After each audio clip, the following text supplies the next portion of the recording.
Michael Schumacher needed 5 years at Ferrari before his first championship. Sebastian Vettel gave it 6. Both German, both champions, same team, same plan. Schumacher won 5 consecutive championships.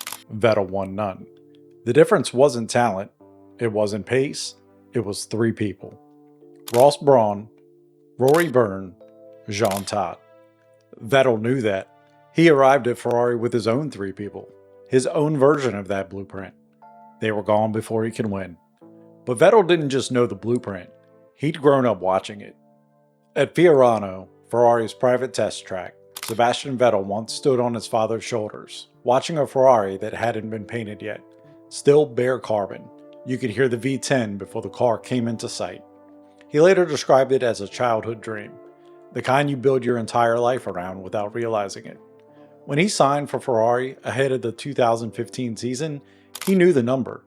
Schumacher had needed 5 years. Vettel was 27. He had time. However, he arrived to find the first piece already missing. Ross Brawn's job for Schumacher was to build the operation that made winning possible. He ran the team day to day, aligned the technical and strategic side, and gave Schumacher a structure he could trust completely. It was Brawn who turned Ferrari from a famous name into a winning machine. Stefano Domenicali was supposed to be that for Vettel. He had run Ferrari since 2008. He understood the culture, the internal dynamics, everything beneath the surface. He was the man who was building the team structure that Vettel would walk into, the operational brain that would make Ferrari work for a champion. He resigned in April 2014, before Vettel signed. Brawn stayed at Ferrari for 10 years. Vettel's never began. But the technical team still had someone who could change everything. Rory Byrne's job for Schumacher was to build the car around him. Not a fast car in general, a car built specifically for how Schumacher drove. Ferrari won 15 of 17 races that season. It was designed for one driver. James Allison was Vettel's version of that. He had been technical director since 2013, and most people in the paddock considered him the best technical mind in Formula One. In 2015, Vettel won 3 races. The car was genuinely competitive, and for the first time in years, the gap to Mercedes was closing. In March 2016, Allison's wife died. He left Ferrari that July.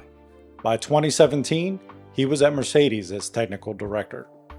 The man who was supposed to build Vettel a championship car spent the next 4 years helping Lewis Hamilton win championships instead. Byrne stayed at Ferrari for 10 years. Vettel's version of that lasted 18 months. 2 of the 3 were gone. 1 man remained. Jean Todt's job for Schumacher was simple. He was the wall. Every complaint, every political fight, every board pressure, it hit Todt first. Schumacher never had to fight Ferrari internally. He only had to fight other drivers. For Vettel, that wall at the top came down to 1 man. Sergio Marchionne, CEO of Ferrari. He had personally recruited Vettel. He backed him publicly as the driver who would bring Ferrari the championship, and he shielded him from the board pressure that followed every losing season.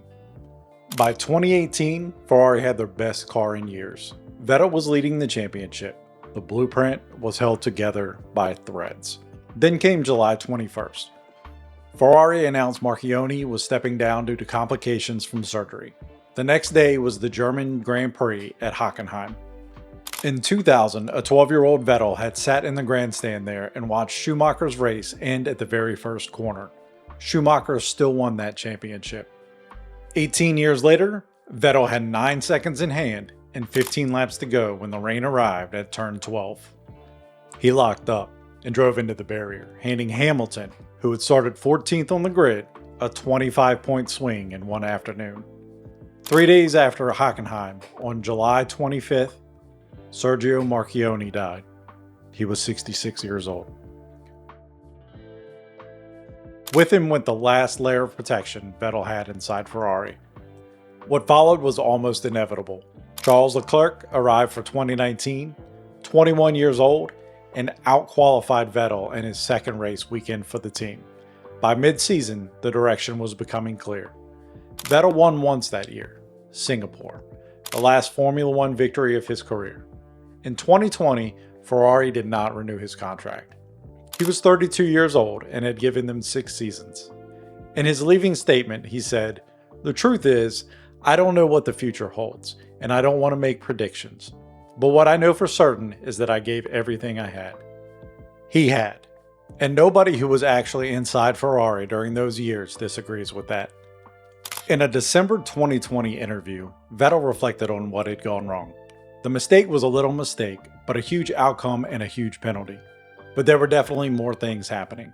I think in the 18 season, obviously we had the passing of Mr. Marchionne, and I think the change in leadership from Maurizio to Mattia. So maybe the 18 year was a decisive year for many things. But I don't know if you can really break it down to only one thing. He never said they failed him. That's not who he is. But the people who watched it happen know what those words mean. The tenures tell a cleaner story than he ever would. Jean Todt stayed for 14 years. Ross Brawn and Rory Byrne both for 10. Stefano Domenicali left before Vettel signed. James Allison lasted 18 months. Sergio Marchionne had 3.5 seasons. The boy who once stood at Fiorano on his father's shoulders grew up to follow that blueprint exactly. He was patient. He won races. He gave Ferrari 6 seasons and pushed them to within reach of the championship twice. That's not a failure. That's an incomplete structure. And the difference matters, because the narrative around Vettel's Ferrari years has always been about him, about the crashes, the mistakes, the pressure, about what he couldn't do. He did everything right. Ferrari just never rebuilt what the blueprint required. Subscribe to Grand Prix Untold, because there are more stories like this in Formula One. Most of them have never been told.